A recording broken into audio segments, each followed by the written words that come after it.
નમસ્કાર, ક્રાંતિ માર્ગથી હું વિમિત કુમાર. સાથીઓ, ગુજરાતમાં તહેવારની સિઝન ચાલી રહી છે. સાતમ, આઠમ, જન્માષ્ટમી જેવો તહેવાર છે. ગુજરાતીઓ આ તહેવારની આતુરતાથી રાહ જોતા હોય છે.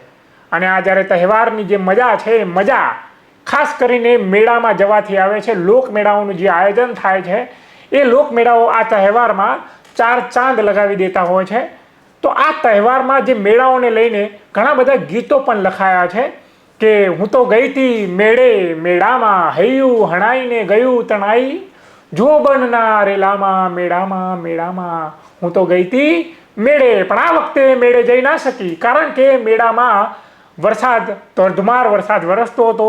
મેળામાં પાણી ભરાઈ ગયું હતું, 2-2 ફૂટ પાણી ભરાયું છે. જો કદાચ એ મેળામાં ગયું હોત તો હૈયું હણાઈને ગયું તણાઈની જગ્યાએ એ પોતે તણાઈ ગઈ હોત, એટલે એ મેળામાં જઈ ના શકી. મેળામાં પાણી ભરાઈ ગયું હતું અને મેળામાં વિઘ્ન સ્વરૂપે વરસાદ આવી ગયો હતો. બીજું એક ગીત છે કે મેળે મેળે મોરલડી હેલે ચડી. તો મોરલડીની તો ખબર નહીં, આ વખતના મેળામાં મોરલડી તો ખબર નહીં, પણ આ વખતના મેળામાં કાગડા ને બગલા ઉડે છે માણસોની જગ્યાએ. માણસો બહુ ઓછા દેખાય છે અને કદાચ નહિવત પ્રમાણમાં મેળામાં માણસો આવે છે કારણ કે વરસાદ અનરાધાર વિઘ્ન સ્વરૂપે આવ્યો છે. તો આવી રીતે મેળાની મજા બગડી રહી છે. તમારી પણ કદાચ મજા બગડતી હોય તો અમને કોમેન્ટમાં જણાવજો. પણ આ મેળાની મજા ના બગડે એટલે રાજકોટના ડેપ્યુટી કલેક્ટરે એક હોમ હવન યજ્ઞ કરાવ્યો. યજ્ઞમાં આહુતિઓ આપી અને યજ્ઞ ક્યાં કરાવ્યો ખબર છે? જનતાની સંપત્તિ ડેપ્યુટી કલેક્ટરની ઓફિસમાં યજ્ઞ થયો. યજ્ઞની અંદર આહુતિઓ આપી, મંત્રોચ્ચાર કરવામાં આવ્યા, મંત્રો મારવામાં આવ્યા કે મેળાની વિઘ્ન ના આવે, મેળાની મજા ના બગડે. વિઘ્ન ના આવે એટલે એમને મંત્રોચ્ચાર કર્યા. નિર્વિઘ્નમ કુરુભટ્ટ સ્વાહા, નિર્વિઘ્નમ કુરુભટ્ટ સ્વાહા, નિર્વિઘ્નમ કુરુભટ્ટ સ્વાહા. આવા બધા મંત્રોચ્ચાર કર્યા પછી પણ આ મેળામાં વિઘ્ન આવ્યા.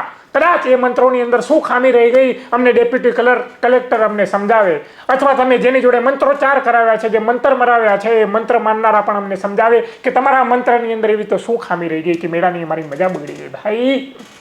તો હવે મારે વાત કરવી છે થોડાક ઇતિહાસને લઈને જે આ મંત્રોચ્ચાર સાથે સંકળાયેલો છે. જ્યારે ગુજરાતમાં મોહમ્મદ ગઝનવી સોમનાથ મંદિર લૂંટવા માટે આવ્યો, મંદિરની સંપત્તિ, અખૂટ સંપત્તિ લૂંટવા માટે જ્યારે આવ્યો, મંદિરનો એને નાશ કર્યો. આ વાત છે 1026ની, એટલે કે ઈસવીસન 1026, આજથી 1000 વર્ષ પહેલા એ આપણા ગુજરાતમાં આવ્યો હતો ગઝનવી. એને સોમનાથ મંદિર ઉપર આક્રમણ કર્યું અને જે આપણા લડાયક જે રાજાઓ હતા, એ રાજા ભીમદેવ પહેલો સોલંકી વંશના એ રાજા હતા, મોહમ્મદ ગઝનવીથી ડરીને ભાગી ગયા, કચ્છમાં ભાગી ગયા, કચ્છમાં. અને એની પ્રજાને ફક્ત હવે રાજા તો જતા રહ્યા, તો ભરોસો કોની ઉપર હોય? ભગવાન ઉપર હોય. અને જે મંદિરની રક્ષા કરતા હોય એ પૂજારીઓ ઉપર. તો એ પૂજારીઓ શું કરવા લાગ્યા? પૂજારીઓ મંદિરના દરવાજા બંધ કરીને હોમ હવન યજ્ઞ કરવા લાગ્યા.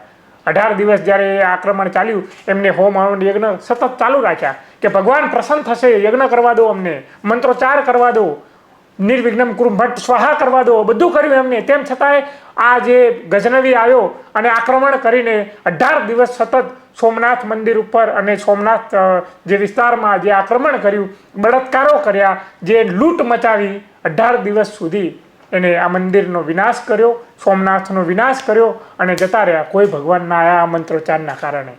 તો પ્રજાને આ મંત્રોચ્ચાર ઉપર કેટલો ભરોસો છે? સાથીઓ, હવે મારે તમને આ પ્રશ્ન છે કે તમને લાગે છે કે આ મંત્રોચ્ચાર કરવાથી કોઈ વિઘ્ન રોકાઈ જાય ખરું? મંત્રોચ્ચારની અંદર કોઈ એવી તાકાત હોય છે ખરી? મારે આ તમારી પાસે જાણવું છે. મને નથી લાગતું ભાઈ, વ્યક્તિગત રીતે મને નથી લાગતું. હું આને અંધશ્રદ્ધા માનું છું. કદાચ રાજકોટના ડેપ્યુટી કલેક્ટર જે ભણેલા ગણેલા છે એ આને અંધશ્રદ્ધા નહીં માનતા હોય. સરકાર અંધશ્રદ્ધા નાબૂદીના કાયદા ઘડે છે અને આપણે આપણી કચેરીઓમાં મંત્ર મરાવીએ છીએ. વાહ ભાઈ વાહ, કેવી કેવી કેવી દોહરી નીતિ છે. તો કદાચ આ મંત્ર મારવા એ અંધશ્રદ્ધાની અંદર આ સરકારે નહીં ગણ્યું હોય, અને ગણ્યું હોય તો સરકારે પણ સ્પષ્ટ કરી દેવું જોઈએ કે અમારા જે ડેપ્યુટી કલેક્ટર જે મંત્રો માર્યા એ અંધશ્રદ્ધાની કેટેગરીમાં આવે છે કે કેમ? મંત્રની અંદર એટલી બધી તાકાત હોય છે કે કેમ કે વિઘ્ન રોકી શકે? તો ગુજરાતની અંદર દારૂબંધી પણ રોકી શકે આ મંત્ર મારવાથી કે ભાઈ મંત્ર મારી દો, દારૂબંધી રોકાઈ જશે. એ પણ વિઘ્ન જ છે ને. દારૂ પીને લોકો એની ઘરમાં આવીને એની પત્નીને મારે છે, એક પત્ની ઉપર વિઘ્ન આવે છે, છોકરાઓને મારે તો છોકરાઓ ઉપર વિઘ્ન આવે છે. તો દારૂબંધી પણ હટી જાય. ડ્રગ્સનો જે વેપાર થાય છે, નાગો કારોબાર ચાલે છે ડ્રગ્સનો, એ પણ મંત્ર મારવાથી જો હટી જતા હોય તો આપણી કચેરીઓની અંદર મંત્ર જ મારવા જોઈએ. આ બધી સિસ્ટમ શું કરવા આપણે ડેવલપ કરી? મંત્ર મારીએ ને બધું સારું થઈ જાય, સૌ સારાવાના થઈ જાય મંત્ર મારવાથી. તો મંત્રની અંદર જો એટલી તાકાત હોય તો પછી આવું બધું કરવું જોઈએ. સરકારની આખી સિસ્ટમ છે જે આપણા ટેક્સના રૂપિયાથી એ લોકોને વહીવટ કરવા મોકલ્યા છે, પણ એ ત્યાં જઈને મંત્ર મારી રહ્યા છે. તમને આ બાબતે શું લાગી રહ્યું છે અમને કોમેન્ટમાં જણાવો. અને જોતા રહો ક્રાંતિમાર્ગ, ઇન્કલાબ જિંદાબાદ, નિર્વિઘ્નમ કુર્ભટ સ્વાહા. આપણે નથી કરતા, આપણે તો આશા રાખીએ છીએ કે વહીવટી તંત્ર યોગ્યતાથી કામ કરે.